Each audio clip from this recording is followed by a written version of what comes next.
Thank you.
Good morning, everyone. Welcome to day 2. How are we feeling?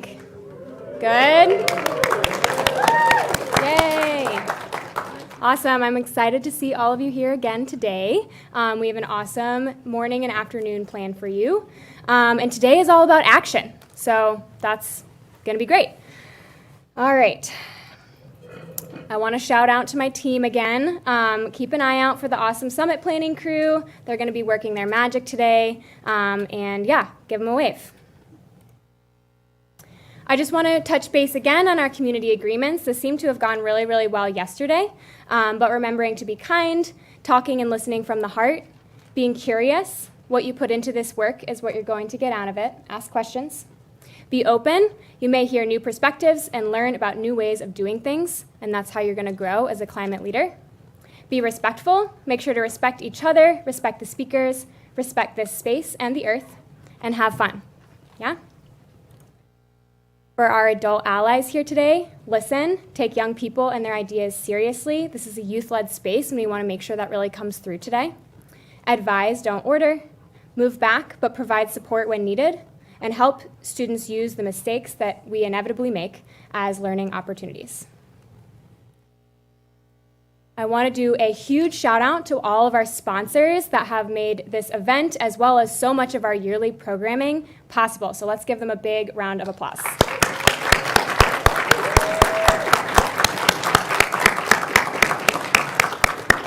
This is a really fantastic list, and we are really so grateful for all that they've contributed to our program. Similarly, our amazing project partners, we are so lucky to have them on our team. So let's give them a round of applause too.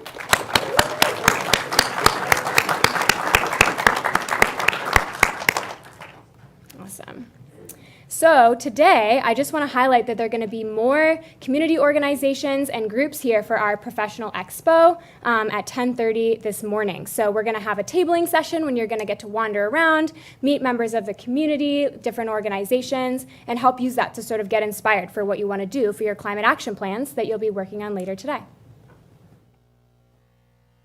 A reminder about masking. This has been going really well, but if you're able to wear a mask, please do so, and please make sure that you have it on the right way, not like the dog. Here's the QR code to the agenda. I'm sure you all have found it by now, but if you want to bring it up now, now's a good time.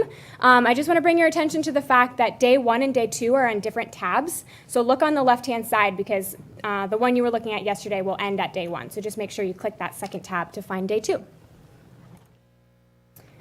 So a quick overview of our agenda for the day. We're going to have our first plenary here with Vic Barrett in a moment. Then we're going to split off into 2 groups, and the adults, advisors, teachers are going to come with me if you're interested to talk about how to run a green team. And students are going to start in the theater here and then break off into discussion groups about topics that you're interested in discussing. Then we're going to have the poster session and time to explore the museum. some food, which we're going to do the same sticker-based system for eating in shifts.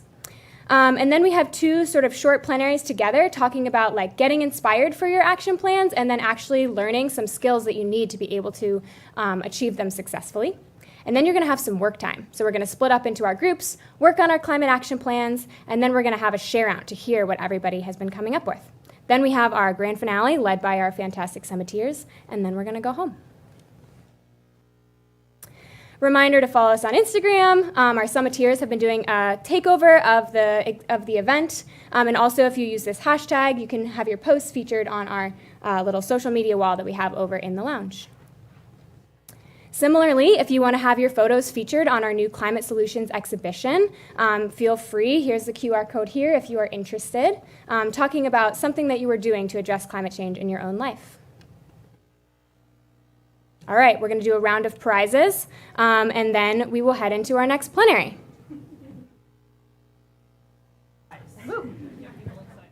All right, so our lovely climate communications intern Yin made this really cool prize wheel, so we're going to do some live prizes. All right, so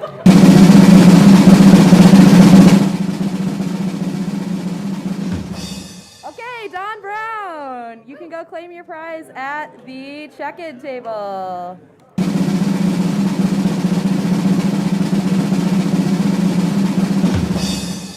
Charlotte Caleo, go claim your prize.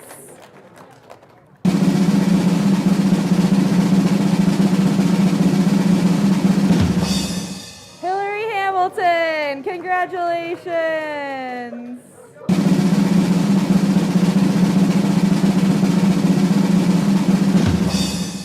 Mary McLean. All right, and last but not least, one more.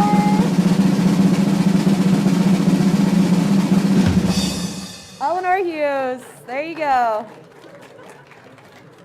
All right, that's all for now, folks.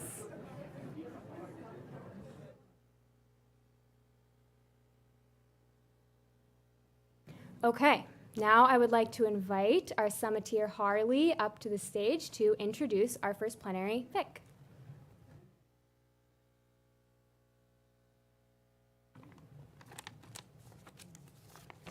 All right. Vic was raised in the great state of New York as a first-generation Honduran American. He is proud of his roots, with his family being part of the Garifuna community. He appreciates the uniqueness of his heritage of being Afro-Indigenous and Afro-Latino, which inspires a lot of his connection to the natural world, and the ways that we can challenge ourselves to understand it better. Barrett's activism began in high school when he started working on climate justice issues. In 2015, Barrett, age 16, attended the COP21 climate justice issues. In 2015, Barrett, age 16, attended the COP21 UN conference on climate change in Paris. A year later, he addressed the General Assembly for the signing of the Paris Agreement.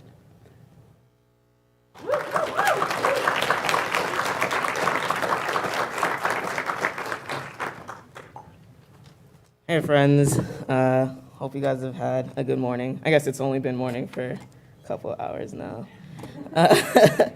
Bear with me here. There we go.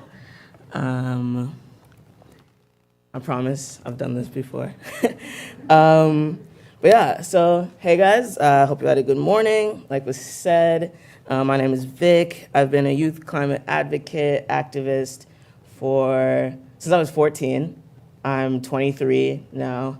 So I guess that means for 9 years now, I've been doing this work, talking about climate change, talking about climate justice, learning about it still every day. So I'm gonna walk you guys through a bit of a presentation, hopefully get your brains going. There's gonna be some videos, it's gonna be interactive at some points. I'm gonna ask you some questions, so you better answer, don't embarrass me. I'm gonna tell you a little bit about my story, what got me into this work, what made me care. I'm going to talk a little bit about this work on a lawsuit of young people trying to represent our generation in the federal court system and hold our government accountable for the actions they've taken to create the climate crisis. Kind of try to get you guys to help me define climate justice for yourselves and talk to you about the movement today and ways to get involved, and how getting involved isn't really as complicated as we seem to make it sometimes. So let's kick it off. So, who am I? Who's this kid? Why can I talk to you about this? That's me, obviously. Me a little younger. My hair's grown out a bit since then. But I'm a first-generation Garifuna American, like was said. My people are an Afro-Indigenous community originally from the island of St. Vincent, which is in the Caribbean. Basically, our history is in the 18th and 19th centuries. We were pushed from our homeland of St. Vincent by British colonial powers and ended up settling on the eastern coast of Central America. So in countries like Honduras and Belize and Guatemala. And despite overwhelming adversity, despite an entire colonized system that didn't want us to exist, didn't want me to exist and be able to talk to you guys right here, we were able to organize our community and emancipate ourselves from colonial powers to secure our future as a people and to secure my ability to look back at my ancestry and have it inspire me to be a climate activist. So that's the really awesome and powerful story of my ancestors. And, obviously it runs through my blood. But I, kind of more simply, grew up in a 98% white conservative community in rural upstate New York. To you guys, you probably wouldn't consider it upstate. I get a lot of flack for this. It's the Hudson Valley, so Catskill regions. I won't try to claim y'all's territory, but yeah, growing up in that environment, I always had a very, very, very deep awareness of what fairness can feel like and what unfairness can feel like. A very deep connection to being different, basically, and recognizing that being different shouldn't make things hard, but it did for some reason. So a lot of my lived experience growing up, even the little moments of being treated differently because I was different, was hard. It was really devastating. That's kind of the nature of being young, right? But it's totally formulated the way that I move through the world and the way that I interpret the world. And I've always been very disturbed by instances of unfairness or injustice, probably almost to a fault sometimes. Probably been very difficult about it at times, but that's why I get to be here today, and that's why I'm an activist. So this is a picture of little me. This is my family when they first came to Brooklyn in the 1970s. So I'm pointing at the camera. That's my mom. And then my grandpa next to her, my aunt, and my grandma being a diva at the end over here. But yeah, after growing up in that environment, growing up in mid-state New York, I got to move to New York City. And I got to go to high school in the West Village, which, if you guys haven't been to, is the total stark opposite of a 98% white conservative community. And I kind of had this chance to engage with the city and engage with people that looked and probably in some ways shared a similar lived experience to the one that I had. I got to go to these awesome after-school programs. I joined this nonprofit in New York City called Global Kids. This org with a mission of basically teaching young students, predominantly students of color from at-risk communities, about what it meant to be a global citizen. And this was really pivotal for me, getting to go to these after-school programs. And yes, I learned a lot of cool information there. But I always say I don't know if I would be able to be right here talking to you guys if there wasn't awesome adult allies who created a space with a free MetroCard swipe and a free pizza and cool people. But I also, it's what got me to learn a lot. And I remember at our first meeting of this after-school program that I decided to join, they told us the issue that we would be learning about is climate change. And I remember at first, I was I thought this was a human rights program. I thought we were going to be learning about human rights. And am I in the right place? I thought of climate change and the conversation around climate as being super science-based, basically. But I really, really quickly started to learn about the intersections of race and the intersections of class and just the intersections of people's day-to-day lived experience with what the climate crisis is. Like, really started to learn about the climate change outside of drastic images of, like maybe nature, and really see it as the people who are being impacted on the front lines. I learned about how low-income housing and public housing in New York City is more likely to be built in areas that the government knows is susceptible to flooding.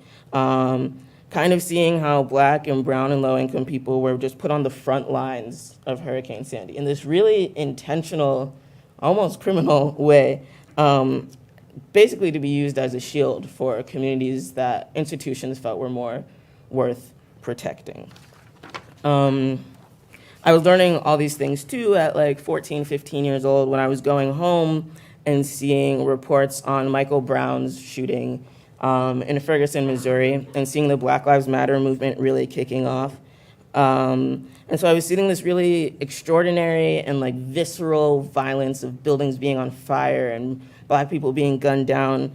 And I saw it standing in direct parallel to this like sort of slow institutional violence of governments putting Black and brown people and having basically our planet turn against us, putting us on the front lines of an issue that realistically we had the least contribution to, the least capability to even perpetuate.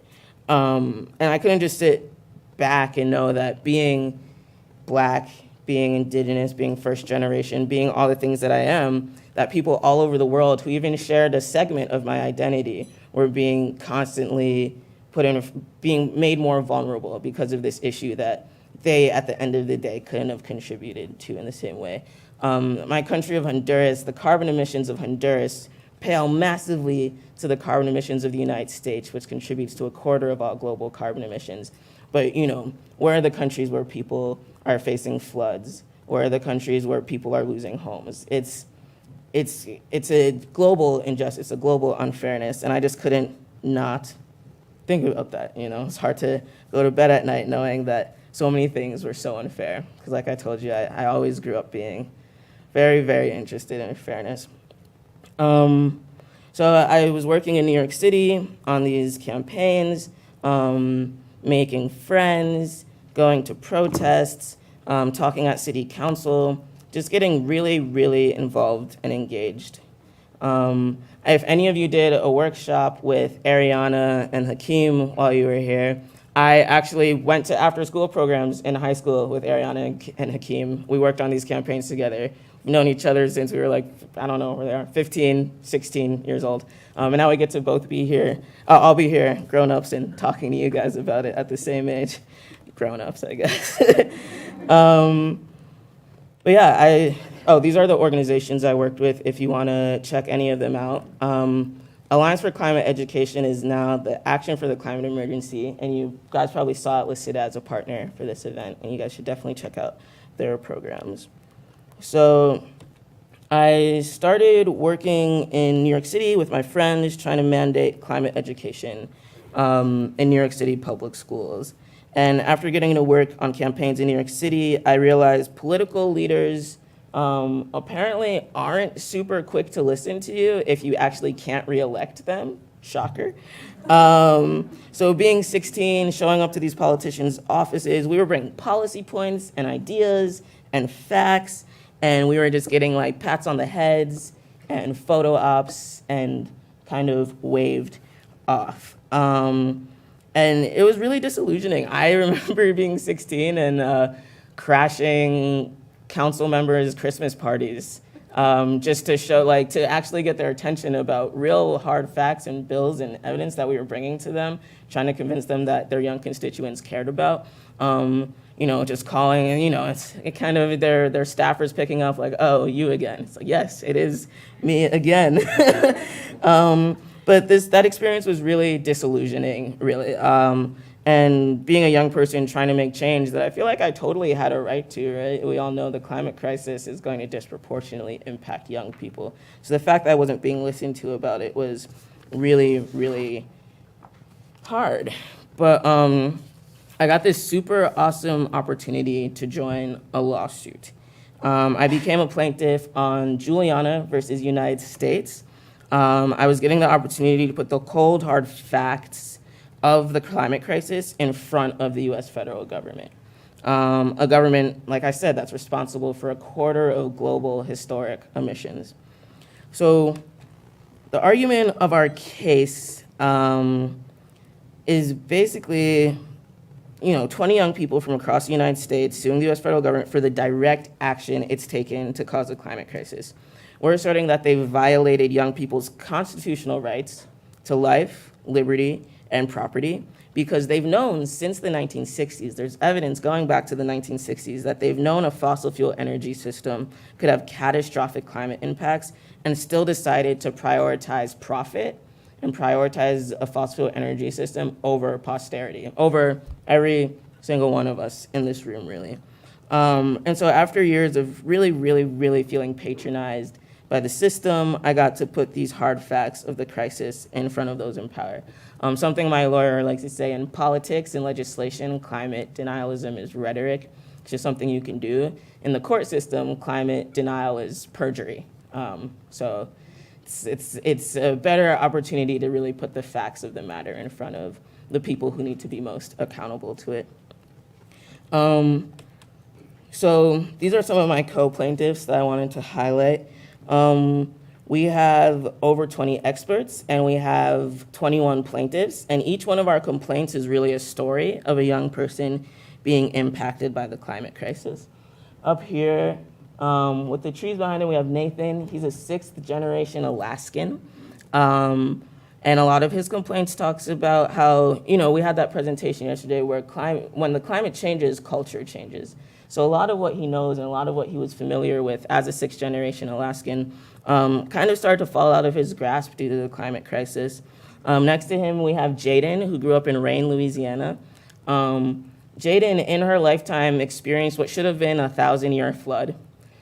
She woke up for school one day in water up to her knees.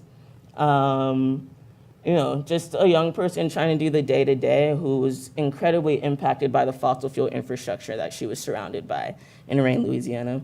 Down here, our little model in the corner, Levi.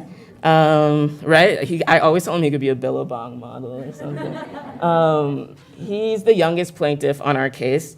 He joined this lawsuit when he was 8 years old. He is 13 now. And he's been suing the government for like a third of his life, which is not something many people can say. He is from an island off the coast of Florida. He's experienced multiple hurricanes in his lifetime. As a kid, it was just natural that, the weather comes and you bring the sandbags out, you help your neighbor. And he actually doesn't even live on that island anymore because of its vulnerability to the climate crisis. He had to leave his home. And then in the corner over here, our other model, Sheetah Scott. Sheetah Scott's one of my best friends. He is an indigenous young person from Boulder, Colorado. Grew up seeing pine beetle destroy a lot of his natural environment around him. And has been a climate activist since he was 6 years old, actually. He gave his first speech talking about why we just need to care about the earth.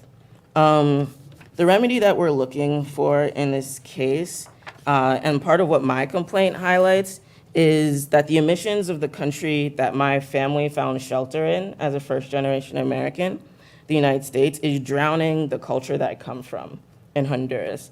A culture, the Garifuna culture, already labeled critically endangered by UNESCO. And also part of my complaint is the mental health burden of climate change. And what we're asking the government to do is institute a national science-based plan to reduce carbon dioxide to 350 parts per million. So I don't know if we've talked about it much yet at this conference, but 350 parts per million is the agreed upon level by scientists of carbon dioxide that could be in the atmosphere for a sustainable, livable planet. Right now, we are at 420 parts per million in the atmosphere. And all of us in this room, I have this tattoo on my arm, it says 370. That was the amount of parts per million of carbon dioxide in the atmosphere when I was born in 1999. So we have generations, a lot of us included, being born into a world that we already know is not technically capable of sustaining, the long, awesome, healthy life that we all want to be able to live.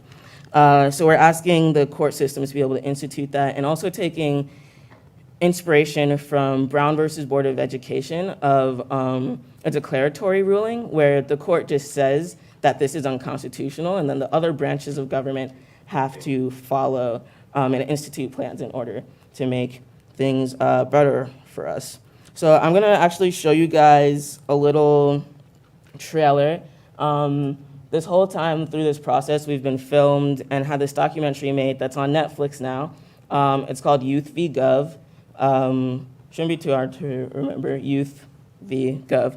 And I'm gonna show you guys the trailer. It's a really awesome film. It goes into some of the more nitty-gritty details that of the facts behind the case. So I'm just gonna hope this does its thing.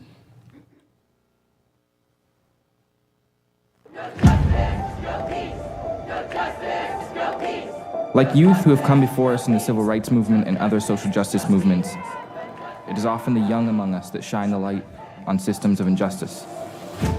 For a lot of young people right now, life is really scary. Hurricane Matthew hit head on, and it's just so terrifying. If this drought gets any worse, our way of life will dissolve. Just as my family's farm is threatened by climate change, so too are the very stability and vitality of our country.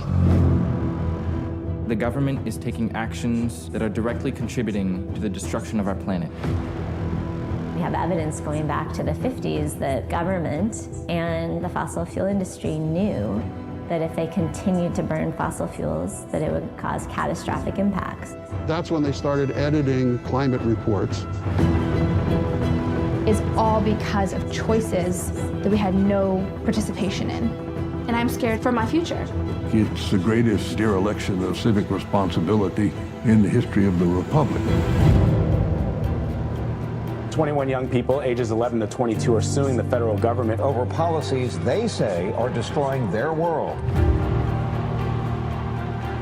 We are not willing to wait around for someone else's timeline to dictate the trajectory of our lives.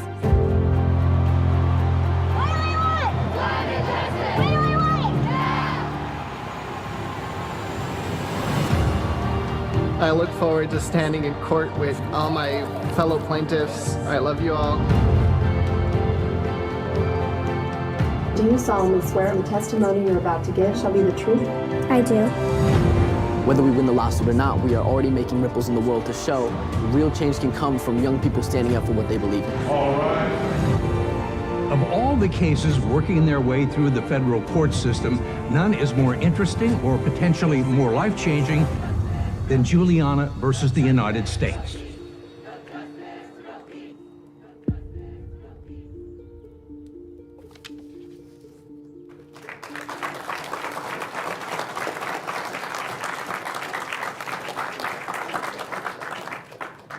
Those are really interesting follow-up recommendations. But yeah, so hopefully that teaser sizzler was a little bit of encouragement to check out the film. Like I said, it's on Netflix. I'm sure most of us here have some access to it. So definitely check it out. So I'm gonna talk a little bit about climate justice, talk a little about my understanding of climate justice, have you guys maybe help me define it in a way. So first of all, I'm gonna give you guys this quote. To me, like one of the truest reflections of climate justice and understanding it is this quote by this civil rights activist. Her name is Fannie Lou Hamer. And she has this quote, "Nobody is free until everybody is free." And I think that there's two things that make up the basis, or two questions that make up the basis for understanding climate justice and how it ties into the world. So I'm gonna start by asking this. Who, or if anybody, and like, I wanna say there's no right answer, but that would be kind of a lie. So, I'm going to just start about who feels like they know what the definition of intersectional is. Maybe not even in a social justice context, but when you think of the word intersectional, what does that mean to you, somebody? And I'll let you guys, get the nerves out, give you a second, because I'll just stand here. But yeah. Anybody intersectional? Oh, hey. Division. Well, I guess that is a good take on it. Let's see.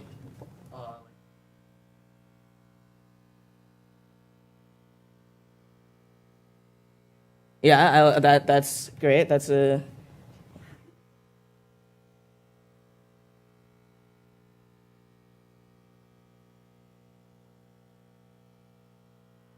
Okay. Anybody else? Those are all great, so no pressure. And I do like what you said about division, because there is an extent to which part of intersectionality is acknowledging the ways that we're different, and then with other people's definitions, bringing those things together. So I'm going to give you guys kind of the more technical definition, just, so I could say I did it. So intersectionality is the interconnected nature of social categorization, such as race, class, and gender, as they apply to a given individual or group. It's basically regarded as creating overlapping and interdependent systems of maybe discrimination, disadvantage, but also of solutions, in my opinion. Sorry. And then, so that's one of the first things that I think we need to kind of solidify when we talk about climate justice. What is intersectionality? And then I also think it's about what makes up somebody's environment or climate. When we talk about climate change and we talk about environmental racism, when we hear words like climate and environment, we often just immediately apply them to these ideas of, like the natural world, things not that the natural world isn't connected to our human experience, but things maybe outside of what we generally consider part of the human experience. But I want to ask you guys, there's so many things that make up people's surroundings and day-to-day and how they wake up every morning. So I'm going to ask you guys, what do you feel like contributes to people's surroundings and day-to-day? I'll give some examples and then let you guys think about, for example. So things like what food is nearby, right? What transportation might be nearby. Is there other things you guys can think of about what makes up someone's lived experience on the day-to-day? Yeah. Absolutely. Yes, that is a great answer. Yeah? Yeah, the things we interact with. Yeah, predominant religion in their area. Yep. Yeah, the amount of money someone has. These are all great answers. Over there. Yeah, educational opportunities. You guys are killing it. All right. I still think I saw a hand back here, maybe. If you change your mind, that's cool too.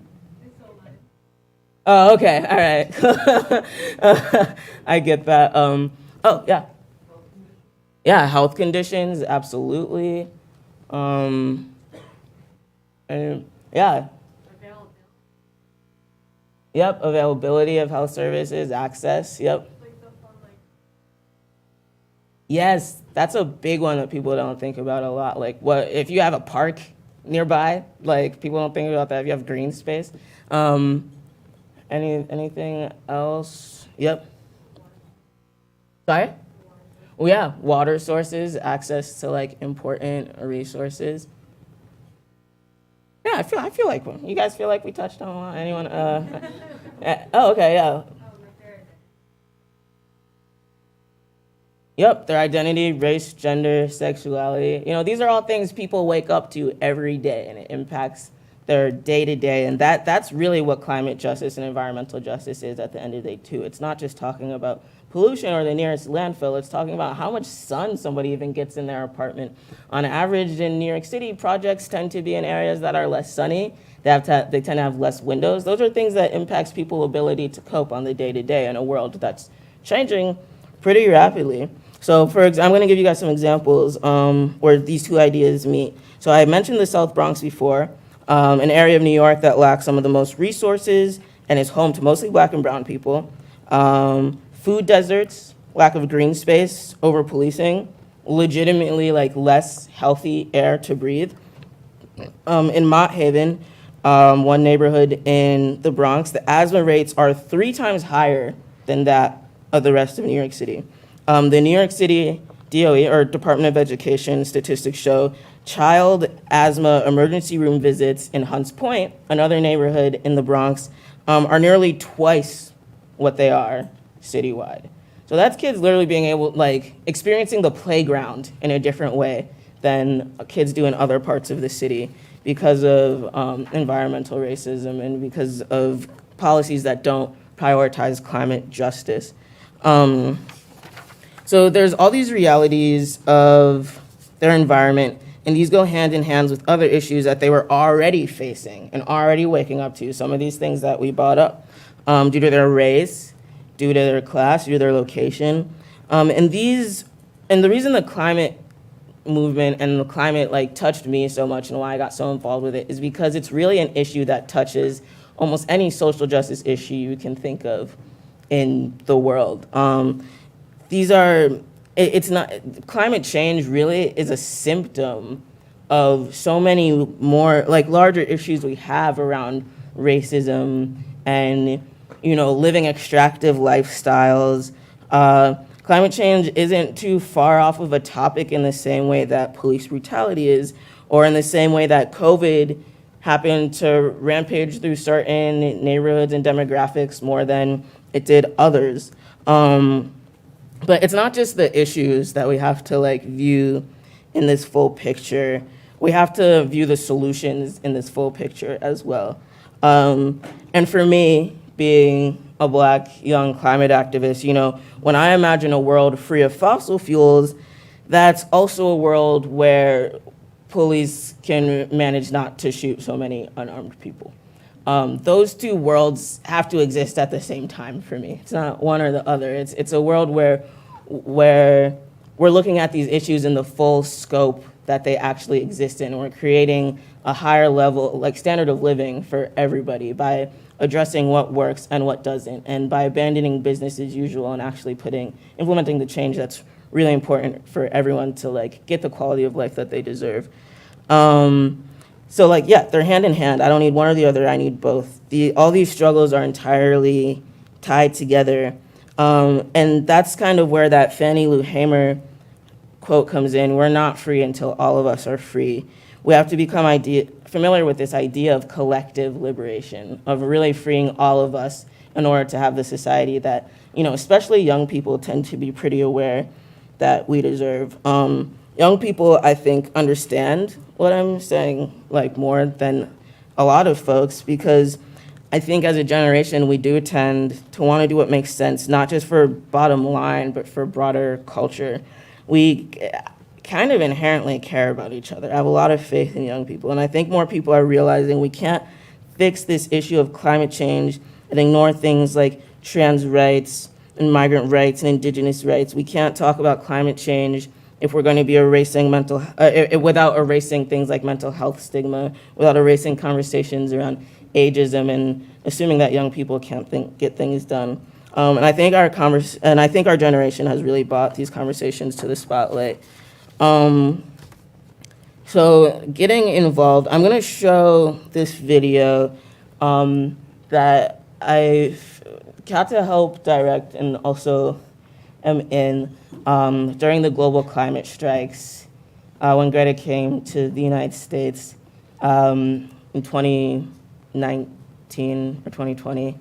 And kind of just show examples of like what getting involved has looked like to me, and also kind of there's this overlying narrative to it that I think kind of condenses a lot of what I've said in my own words in a way that I think will be pretty understandable. And then afterwards, I'm gonna give you guys a bit of a call to action and just some final thoughts. But yeah, I'm gonna play this video. It's only about 5 minutes long.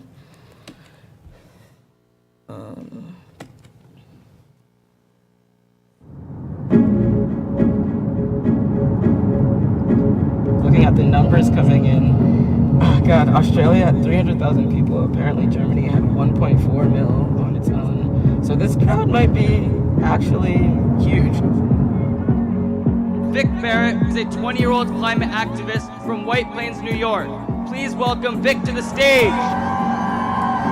Starting on this day, September 20th, 2019, everything began to change.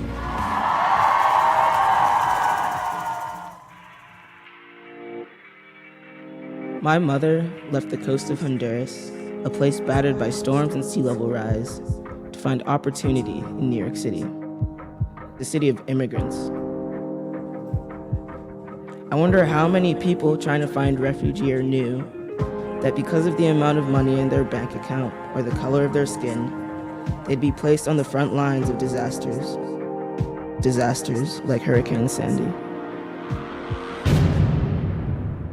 Sandy, Maria, Irma, Dorian. This crisis follows people.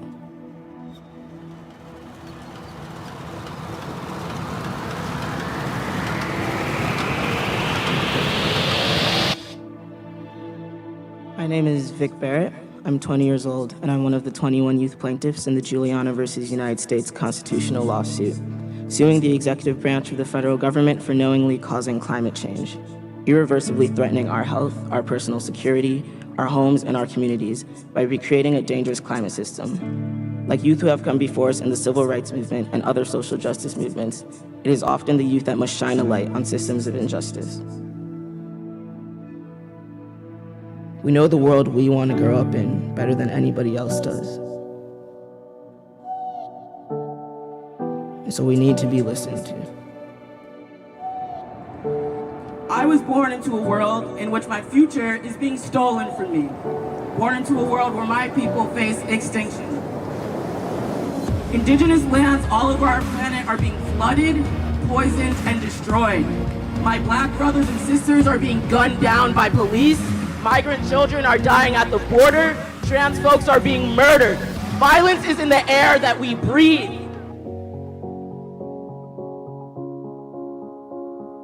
There is a lesson I have learned from my ancestors. Some of us are blessed with the ability to withstand the unthinkable in our blood. My people were stripped of their humanity, were made a product, but they fought back, risking it all so that I can exist. I exist at the intersection of the identities I inhabit. First gen, trans, Indigenous, Latino, Black. It took 20 years for me to realize that I had developed mechanisms for resilience that I didn't even know I had. I will never simply hand over what centuries of struggle made mine, and I'm not alone.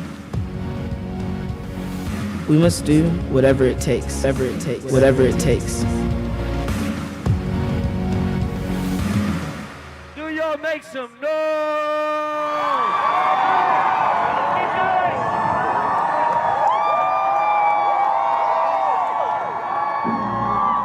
Definitely high energy in this park right now.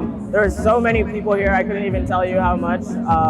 Out here to strike and get their voices heard and make sure that we're marching to Battery Park and letting the politicians and the political leaders who are about to be here for the UN Summit know that young people care about this issue. We're here to write a new story. A story in which our country is doing everything in its power to address not only the climate crisis, but the systemic injustices at its roots. Those history books won't write themselves. So I want you to repeat after me. This is our future. And I will do whatever it takes to protect our rights, to protect our planet, and to protect our people. Thank you.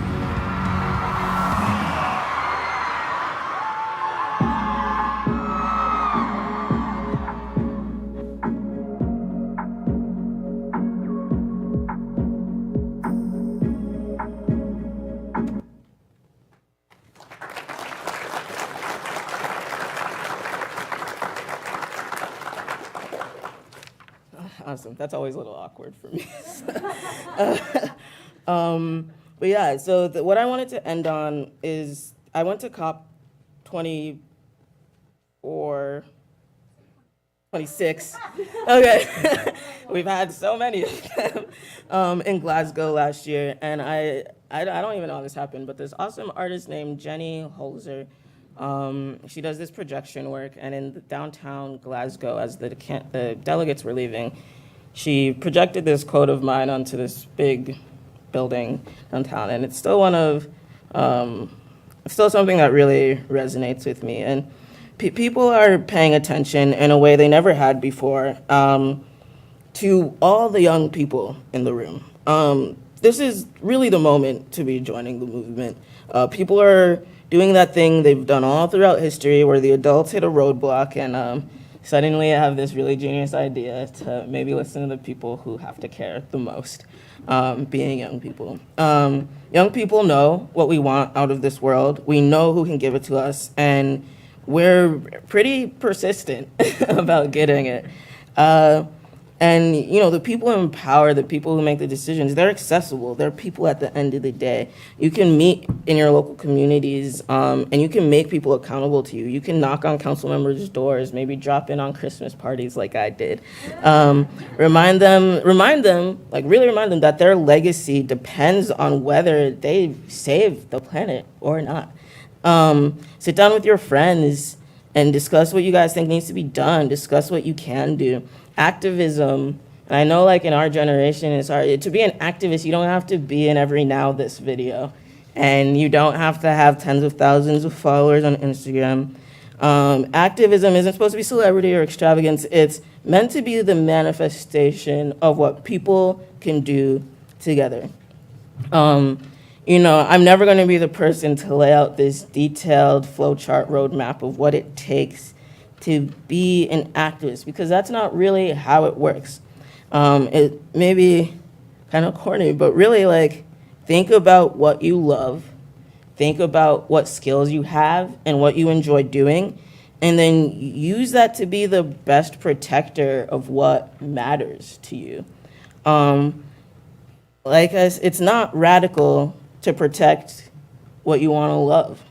It's human nature. It's something that the person you may disagree with most in the world can probably relate to, wanting to be able to do, to protect what they care about at the end of the day.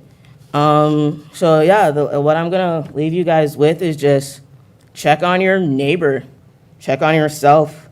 That's how we create a culture where we take care of one another, and that's really all activism and all collective liberation is at the end of the day. So thank you guys for listening to me, and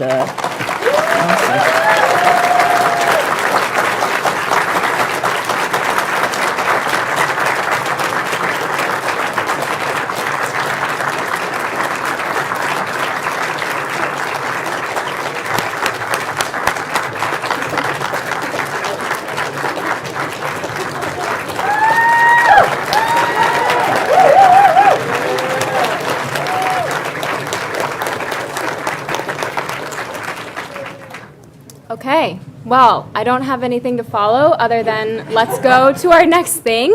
Adult mentors, advisors, teachers, we're going to head to the main conference room if you are interested in talking about how to support your students and what they want to do. And young people, you're going to stay right here to start your discussion groups. So yeah, thank you.